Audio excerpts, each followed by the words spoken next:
하나님이 먼저 하셨습니다. 1년 1개월 전 2012년 7월의 사건을 기억하시는 분들이 많을 겁니다. 미국 콜로라도주 오로라 영화관에서 한 청년이 무차별로 관객을 향하여 기관총을 난사했습니다. 영화는 배트맨을 소재로 한 다크 나이트 라이즈였습니다. 이 사건으로 12명이 사망하고 59명이 부상을 당했습니다. 범인은 그 영화의 악당을 흉내낸 것으로 보입니다. 그런데 총알을 4발 맞고도 살아난 사람이 있었습니다. 그는 바로 페트라 앤더슨이라고 하는 22살의 바이올리니스트였습니다. 3발은 팔에 맞았고 1발은 머리를 관통했습니다. 총알은 코로 들어가 뇌를 가로질러 두개골 뒤편에 박혔습니다. 당시 수술을 했던 의사는 이렇게 말했습니다. 총알이 뇌를 관통해 소생하더라도 몸이 마비되거나 언어 장애가 생길 수 있습니다. 그러나 5시간의 대수술 끝에 기적적으로 회복될 수 있었습니다. 엄마라고 말할 수 있을 정도로 빠르게 회복되었습니다. 의사는 이렇게 말했습니다. 마치 실을 꿰기 위해 구슬을 뚫어놓은 바늘구멍처럼 앤더슨의 머릿속에는 좁은 길이 있었다. 이 길로 총알이 지나가 뇌의 중요한 부분이 다치지 않았다. 그 길은 의학적으로 뇌척 수액이 흐르고 있었습니다. 의료진은 계속 말했습니다. 흔하지는 않지만 머릿속에 이런 공간을 가진 사람들이 있다. 그러면서 의료진은 그 당시 앤더슨이 완벽하게 회복될 것으로 진단했습니다. 앤더슨의 어머니 킴 앤더슨은 감사하면서 이렇게 말했습니다. 총알이 앤더슨의 뇌를 가로질렀음에도 불구하고 그녀가 이렇게 회복된 것은 하나님이 보호하셨기 때문입니다. 사랑하는 성도 여러분, 여러분 가운데서도 살아나는 기적을 체험한다면 하나님이 하신 것임을 믿으시기 바랍니다. 영적 생명이든 육신의 생명이든 생명을 유지해 나가는 것은 내 힘으로 하는 것이 아닙니다. 오직 하나님이 생명 구해 주시고 유지시켜 주셔야 생명 지켜 나갈 수 있는 것입니다. 의사가 사람을 살리기 전에 먼저 살리신 분이 있습니다. 바로 사람을 창조하신 하나님입니다. 하나님이 먼저 생명 주시고 먼저 살려 주신 것입니다. 하나님이 먼저 살려 놓으셔야 사람도 나중에 살릴 수 있는 기회를 얻게 되는 것입니다. 하나님이 그 생명을 허락하지 않으면 아무리 1000억 원을 쏟아부어도 생명 지킬 수가 없습니다. 생명 하나 살릴 수가 없습니다. 영적 생명은 더욱 그렇습니다. 육체의 생명보다 훨씬 중요한 것이 바로 영적 생명입니다. 이 영적 생명이 살아난다는 것은 무엇을 의미합니까? 바로 육체가 죽을 때에 영혼이 살아서 신령한 새 육체를 입는 것입니다. 지옥 생명으로 부활하지 않고 천국 생명으로 부활하여 하나님 곁으로 가는 것입니다. 그것이 바로 영적 생명이 살아나는 것이죠. 여러분 모두 영생하는 부활 생명 얻으시기를 주님의 이름으로 축원합니다. 그런데 이 영적 생명은 사람이 절대 만들거나 지킬 수 있는 것이 아닙니다. 과학기술이 발달해도 영적 생명을 만들 수도 없고 잘 관리할 수도 없습니다. 또 영적으로 죽어가는 사람을 세상의 기술로, 세상 학문으로 지킬 수 없습니다. 오직 영적으로 죽어가는 사람은 하나님의 입에서 나오는 말씀으로만 살릴 수 있음을 믿으시기 바랍니다. 인간의 영적 생명을 먼저 하나님이 창조하셨습니다. 그리고 하나님이 먼저 구원받을 사람들에게 믿음을 주셨습니다. 그래서 구원의 도를 사람이 믿을 수 있도록 하셨습니다. 즉, 구원의 기회를 사람이 먼저 만든 것이 아닙니다. 구원의 기회를 하나님이 먼저 만들어서 인간에게 주신 것입니다. 그래서 본문은 말씀합니다. 너희는 그 은혜에 의하여 믿음으로 말미암아 구원을 얻었으니 이것은 너희에게서 난 것이 아니라 구원은 하나님의 선물이니라. 행위에서 난 것이 아니니 행위가 아닌 이유는 누구든지 자랑하지 못하게 함이라. 여러분, 무엇을 자랑하지 못하게 하기 위한 것입니까? 바로 내 힘으로 구원을 이루었다라고 자랑하지 못하게 하려 함입니다. 그 때문에 하나님이 먼저 은혜를 주셨다는 사실을 알아야 합니다. 그러므로 인간이 구원받은 것은 하나님이 먼저 구원의 은혜를 주셨기 때문에 가능한 것입니다. 하나님이 인간에게 구원의 선물을 먼저 주셨기 때문입니다. 내가 구원이라는 작품을 만든 것이 아니라 하나님이 구원의 선물을 주신 것입니다. 이 선물을 받기 전에는 인간은 영적 세계로 들어갈 수 없었습니다. 왜냐하면 인간의 모든 행위는 구원과 전혀 상관이 없는 것들이기 때문입니다. 내가 착한 일을 하루에 1000번 해도 그것 때문에 영혼이 구원받는 것은 아닙니다. 내가 물에 빠진 사람을 10명 살렸다 할지라도 그것 때문에 영혼이 구원받는 것은 아닙니다. 내 공로로 천국 갈 수 없습니다. 인간의 양심이 귀중한 것이긴 하지만 인간의 양심만 가지고도 스스로 천국에 이를 수 있는 힘이 없습니다. 양심이 정말 하나님이 만드신 것이 사실입니다. 그러나 그것이 구원의 조건이 될 수는 없습니다. 하나님은 신자에게나 불신자에게나 다 양심을 불어넣어 주셨습니다. 그러나 양심 자체가 천국 생명, 영생을 담보해 주지는 않습니다. 오직 하나님이 먼저 천국 생명을 선물로 부어주셔야만 인간이 영생할 수가 있는 것입니다. 생명의 선물을 받지 못하면 생명을 얻지 못합니다. 영생을 얻지 못합니다. 하나님이 먼저 구원의 은혜를 부어주셔야 인간에게 믿음도 생겨나는 것입니다. 은혜가 먼저 있지 아니하면 믿음도 생기지 않습니다. 다시 말해서 믿음을 선물로 받아야 영생의 기회도 얻을 수 있는 것입니다. 그리고 그 믿음의 선물을 받아들이고자 하는 마음이 진정한 양심입니다. 믿음으로 응답하는 양심은 그때 비로소 구원을 얻는 양심이 되는 것입니다.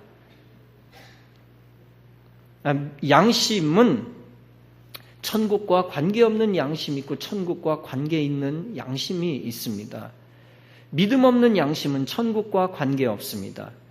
반면에 믿음 있는 자의 양심은 천국의 조건과도 같이 귀한 것입니다. 여러분들에게 천국 생명 얻는 양심이 다 살아 꿈틀거리기를 간절히 바랍니다. 그 양심이 윤리 도덕의 양심으로 끝나는 것이 아니기를 바랍니다. 여러분의 양심이 윤리를 뛰어넘어 구원 생명의 길로 가는 양심이 되기를 간절히 바랍니다. 다시 말하면 우리의 양심도 하나님이 은혜를 주셔야 양심이 진정한 양심 되는 것입니다. 그러므로 우리가 행위가 뛰어나다고 해서 자랑할 수 없습니다. 1억 원을 기탁했다고 해서, 기부했다고 해서, 1억 원을 가난한 사람을 위하여 썼다고 해서 자랑할 수 없습니다. 우리의 양심이 남보다 깨끗해 보인다고 자랑할 수 없습니다. 1년 동안 거짓말 한마디도 안 했다고 자랑할 수 없습니다. 인간은 하나님을 모르면 전혀 머리털 하나만큼도 의의가 생길 수 없습니다. 인간은 그리스도의 피의 공로를 모르면 전혀 구원의 기회가 생길 수 없습니다. 일단은 하나님 안에 들어오고 봐야 하는 것입니다. 일단은 그리스도의 피의 공로를 믿고 봐야 하는 것입니다. 그때 하나님의 은혜가 임하고 하나님을 아는 지식과 지혜가 열려지는 것입니다. 그리고 하나님의 구원 생명이 영혼과 육체 가운데 임하는 것입니다. 인간이 착한 일 조금 했다고, 예의 바른 행동했다고 구원받는 것이 아닙니다. 살인 저지르지 않고 도둑질 안 했다고 구원받는 것 아닙니다. 인간은 악한 일을 당장 저지르지 않았다 해도 본성적으로 소망이 없는 존재입니다. 처음부터 전적으로 타락한 존재입니다. 그래서 상황과 조건만 주어지면 여지없이 무너지는 것이 인생입니다. 단지 하나님의 은혜로 잘 버티고 있는 것뿐입니다. 내가 나를 믿을 수 없습니다. 어떻게 내가 나의 의지와 결심을 전적으로 믿습니까? 생각과 말이 다르고 마음과 행동이 다릅니다. 그리고 무엇보다도 나 자신을 무수하게 속이면서 살아가고 있습니다. 나는 그렇게 살지 말아야지 하면서 어느 순간 악인과 같은 생각을 품고 행동까지 하기도 합니다.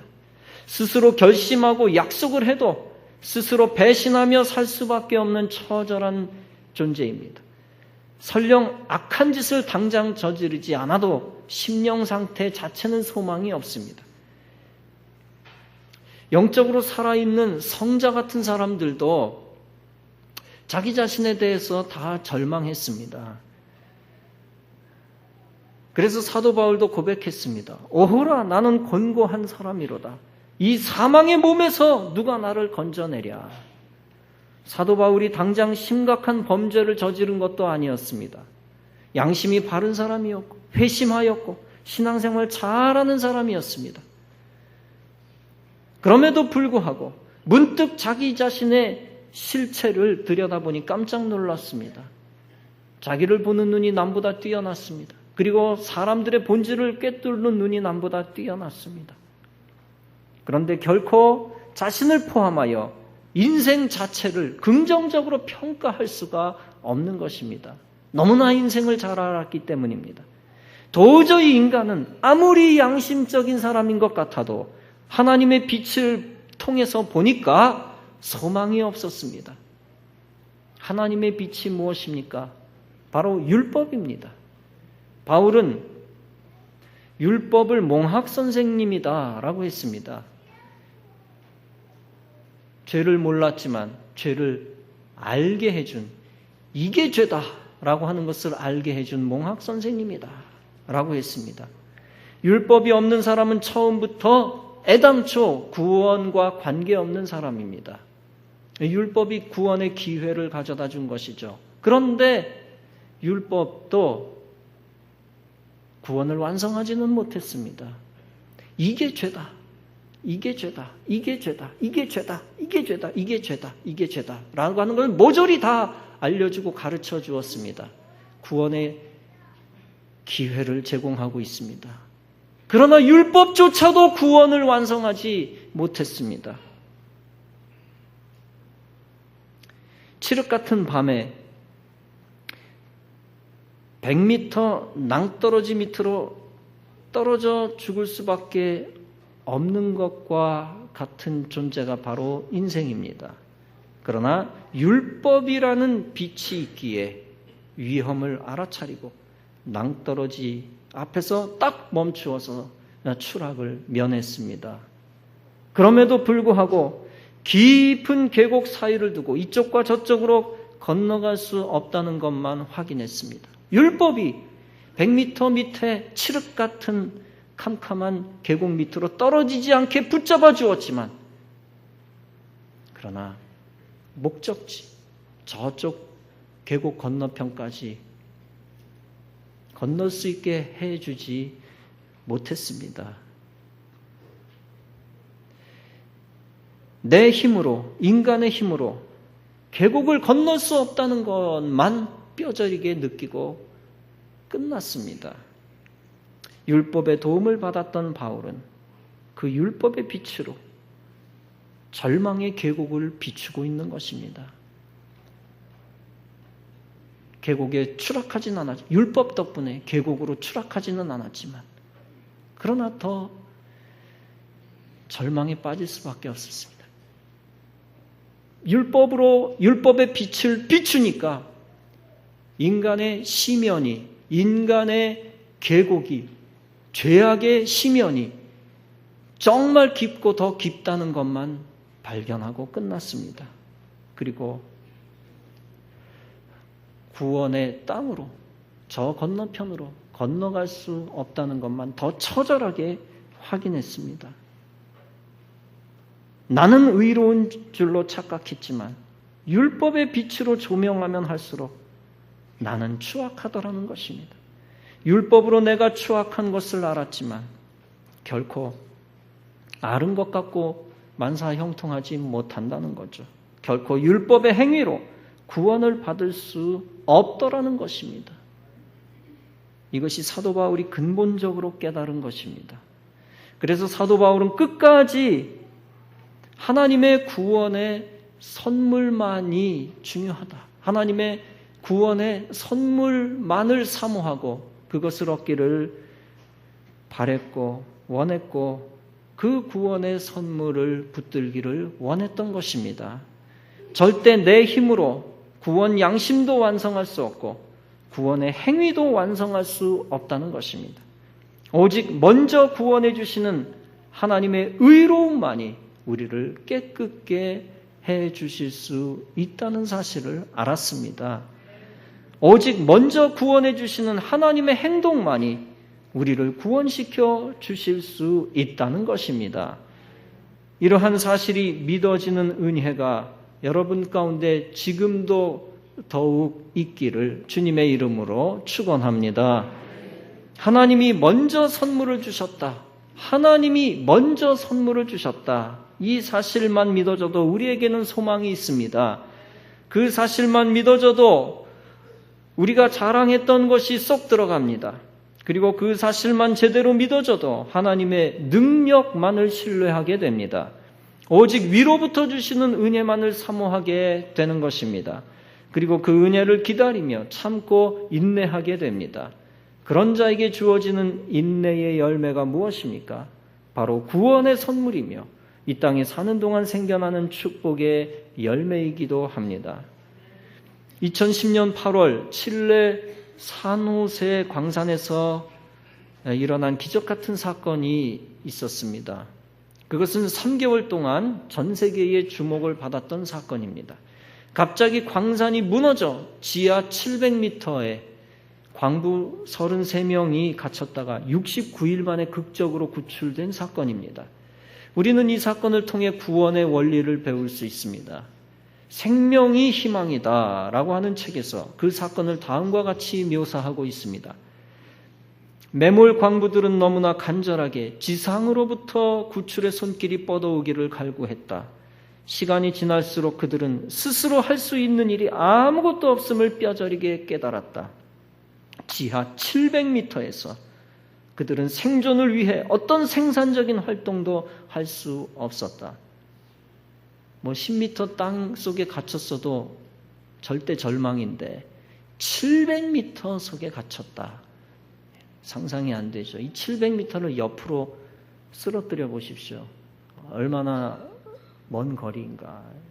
여기서 종점까지 아마 되지 않을까 싶은데요. 그걸 수직으로 꽂았다고 생각해 보십시오. 아무런 생산적인 활동도 인간이 할 수가 없습니다. 손으로 긁어내겠습니까? 그래봐야 1m, 2m밖에 팔 수가 없죠. 당연히 그들을 구원해 줄 사람은 바로 지상 위의 사람들입니다. 그들이 포기한다면 지하의 33명의 목숨은 연기처럼 사라질 처지였다. 계속 진술을 하고 있습니다. 이미 칠레 정부는 7차례에 걸친 탐지 작업을 했다. 그러나 그것이 수포로 돌아가자 생존자 발견 가능성이 희박하다는 비관적인 발표를 했다. 700m 어디에 사람이 들어있는지 알 수가 없으니까 생존자를 찾을 수 없을 것 같다라는 발표까지 했다는 거죠. 매몰 광부 중 한 명인 비아로엘은 이렇게 말했다. 생존 사실이 지상에 알려지기 전까지 17일 동안은 굶어 죽기를 기다리던 최악의 상황이었다. 절망한 나머지 침상으로 기어들어가 나오지 않는 사람들도 있었다. 다행히도 그들은 기적적으로 구출되었다. 최악의 상황에서도 희망을 버리지 않고 버틴 그들의 불굴의 의지는 대단했습니다. 그러나 해결책은 그들 자신이 아니라 지상에서부터 왔습니다. 이것이 바로 구원의 원리입니다. 성도 여러분, 우리의 모습도 이와 같습니다. 우리는 지하에 갇혀있는 소망 없는 인생들과 같습니다. 그러나 하늘로부터 내려오는 도움의 손길이 있었기에 우리는 구원받을 수 있게 된 것입니다. 영적으로 우리 인생은 절대 스스로 구원할 수 없습니다. 율법이 아무리 하나님께로 인도하는 빛이지만 율법을 다 지킬 수 없습니다. 그런 비참한 인생이 구원받을 수 있는 길을 하나님이 열어주셨습니다. 그것이 바로 복음을 선물로 주신 사건입니다. 복음은 바로 세마포 옷입니다. 위에서부터 주신 세마포 옷입니다. 시커멓고 죄가 많은 인생이지만 의의 옷을 위에서 덮어주셨습니다. 그래서 죄인이지만 죄가 없다고 인정해 주신 것입니다. 구원받을 수 없지만 구원시켜 주신 은혜입니다. 즉 하나님이 먼저 구원을 선물로 주셨기 때문에 우리가 구원받게 된 것입니다. 우리가 구원을 위해 노력하는 것 자체가 헛되다는 뜻이 아닙니다. 물론 경건하게 살기 위해 최선을 다해야 합니다. 더 이상 죄를 짓지 않기 위해 결심하고 또 결심해야 합니다. 예배를 더 잘 드려야 하고 기도 생활도 더 잘해야 합니다. 전도도 더 열심히 해야 하고 하나님의 영광을 위해 희생하며 살아야 하는 것입니다. 그러나 그런 노력 때문에 우리가 구원받는 것이 아닙니다. 아무리 높은 건물을 쌓아도 달나라에 도달할 수 없는 것과 같은 이치입니다. 하루에 100번 착한 일을 하든 10,000번 착한 일을 하든 구원받지 못하는 결과는 똑같습니다. 맨몸으로 1000m 바다 밑속으로 들어갈 수 없는 것과 같은 이치입니다. 인간이 쌓은 공든탑은 다 구원의 조건이 될 수 없습니다. 남보다 뛰어나다고 해서 그것이 구원의 조건이 될 수 없습니다. 오직 위에서 하나님이 우리를 끌어올려 주셔야 우리는 천국에 이를 수 있게 되어지는 것입니다. 전능하신 창조주만이 예수 그리스도의 피를 통해서 죄인의 죄를 다 씻어주시는 것입니다. 즉 인간의 의가 아니라 하나님의 의가 우리 마음에 심겨질 때만 구원받게 되는 것입니다. 그래서 확실한 구원을 받은 자는 구원의 열매를 만들어 나갈 수밖에 없는 것입니다. 거짓을 버리고 착한 일을 할 수밖에 없습니다. 선한 양심을 가지고 거룩하게 살 수밖에 없습니다. 즉 하나님이 먼저 구원하시고 우리는 그 다음에 구원의 열매를 만드는 것입니다. 이 순서가 중요합니다. 우리가 구원의 열매를 만들었기 때문에 하나님이 우리를 구원하시는 것이 아니라 하나님이 우리를 구원하셨기 때문에 우리가 구원의 열매를 만들고 있는 것입니다. 절대 내가 먼저 구원의 열매를 만들고 나니까 하나님이 인준해 주신 것, 구원을 인준해 주신 것이 아닙니다.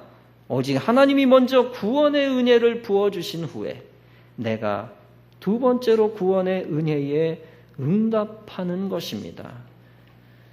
구원의 선물은 반드시 위에서 아래로 내려오는 것입니다. 내가 헌금했기 때문에 그것 때문에 하나님이 나를 구원하시는 것이 아닙니다.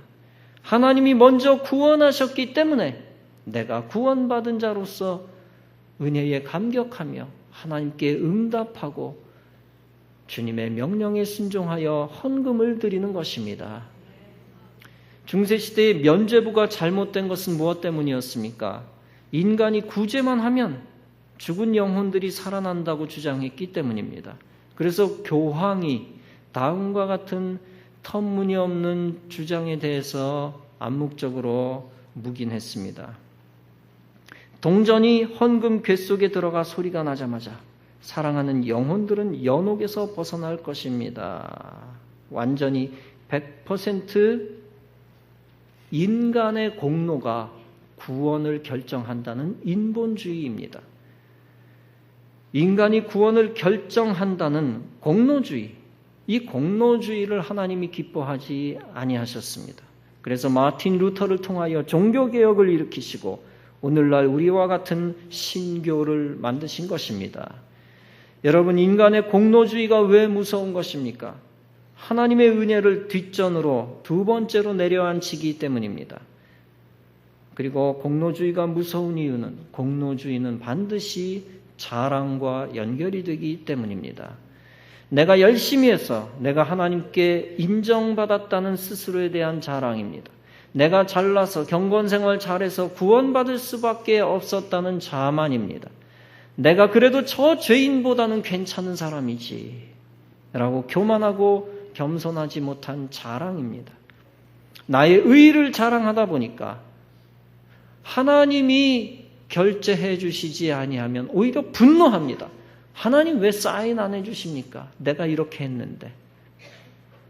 내가 그래도 신앙생활을 몇십 년 동안이나 이렇게 했는데 구원해 주셔야죠. 하나님 앞에서 당당하게 인간의 의의를 내세우는 가증함입니다. 그러나 이런 태도를 하나님이 기뻐하시지 않습니다. 나의 의, 우리의 의의를 내세우는 순간 우리의 의의는 여지없이 와르르 무너져 내려버리는 것입니다. 오직 하나님의 의, 그리스도의 십자가의 의만을 내세우는 크리스찬 되시기를 바랍니다. 그때 죄인이었던 우리, 구원받을 수 없었던 우리가 의인되고 구원받게 되는 것입니다. 그리고 주님이 하셨습니다 라고 매일 고백하며 하나님께 영광을 돌리실 것입니다. 그렇게 고백하기만 해도 하나님이 그렇게 고백하는 자의 삶을 매일 축복하실 것입니다. 사랑하는 성도 여러분, 축복은 내가 절대 스스로 만들 수 있는 것이 아닙니다. 구원의 기회도 내가 절대 만들 수 있는 것이 아니고 그 구원의 기회를 다른 사람에게 제공할 수 있는 것도 아닙니다. 저 사람 내가 구원시켰어. 이것도 말이 안 되는 겁니다. 오직 축복은 하나님이 은혜로 부어주실 때만 내려와 받을 수 있는 것입니다. 그리고 구원의 기회도 하나님이 미리 준비해 주시고 허락해 주셔야 그 구원의 기회를 받을 수 있고 또 얻을 수 있는 것입니다. 그리고 하나님이 역사하셔야 그 구원의 기회도 다른 사람들에게 전달할 수 있게 되어지는 것입니다. 처음부터 끝까지 하나님의 결제, 하나님의 인준, 하나님의 허락하심 가운데 모든 것이 이루어지는 것입니다. 오직 생명을 살리는 힘과 능력은 인간의 속에서 생기는 것이 아니라 밖에서, 하늘에서, 위에서 인간을 향하여 내려오는 것입니다. 그리고 영혼이 살아나는 모든 기적은 하나님이 먼저 하신 후에 인간이 응답할 때 나타나는 것입니다. 그래서 역대하 7장도 말씀합니다. 솔로몬이 기도를 마치매 불이 하늘에서부터 내려와서 그 번제물과 제물들을 사르고 여호와의 영광이 그 성전에 가득하니라. 그렇습니다. 이것이 구원하시는 성령의 임재하심의 원리입니다. 땅에서 생겨난 불은 모조리 인간의 불일 뿐입니다. 오직 하늘에서 내려온 불만이 번제물을 통하여 구원을 주시는 것입니다. 다시 말해서 하늘에서 내려온 하나님의 능력만이, 그 은혜만이 하나님의 영광을 드러내고 성전 가운데 역사를 일으키시는 것입니다. 그러므로 하나님이 먼저 하셨습니다. 하나님이 먼저 하셨습니다 라고 믿고 고백하는 여러분 되시기를 바랍니다. 그러면 우리 하나님 은혜를 먼저 하는 자에게 함께 하실 것입니다. 그래서 이미 주신 선물 위에 또 다른 선물을 예비하실 것입니다. 그리고 감격의 신앙의 기적이 계속 나타나도록 하늘로부터 도와주실 것입니다. 이와 같은 믿음 갖고 하나님 우선주의로 살아 하나님께서 하늘문을 열어주시는 기적을 체험하며 감격과 기적 가운데 살아가는 성도 여러분 다 되어지시기를 주님의 이름으로 축원합니다.